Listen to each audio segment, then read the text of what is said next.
اگر مریض بہت زیادہ تکلیف میں ہو تو آسانی کے ساتھ اس کی موت کی دعا کر سکتے ہیں۔ سب سے پہلی ایک بات یاد رکھیے گا کہ مومن اپنے رب پر ایمان رکھتا، وہ رب تعالی جو اپنے کرم سے تنکوں میں جان ڈال دیتا ہے، مردوں کو زندہ فرما دیتا، تو ایک انسان جو کہ شدید بیمار ہے اسے شفا کیوں نہیں دے سکتا؟ نبی پاک صلی اللہ تعالی علیہ وسلم بیمار سے جب عیادت کے لیے تشریف لے جاتے تو آپ علیہ السلام کیا فرماتے؟ بخاری شریف میں ہے، آپ علیہ السلام فرماتے کوئی پریشانی کی بات نہیں، خیر ہی خیر ہے۔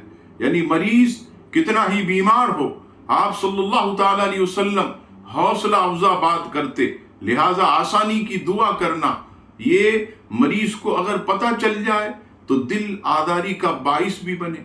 پھر یہ دعا کر دیں جو کہ ہمیں اللہ اکبر حدیث شریف میں نبی پاک علیہ السلام نے تعلیم فرمائے، یا اللہ اس مریض کے حق میں جو بہتر ہے میرے مولا وہ فرما دے۔ اگر زندگی بہتر ہوگی رب کریم زندگی عطا فرما دے گا، اور اگر موت بہتر ہوگی تو رب کریم اسے موت عطا فرمائے گا۔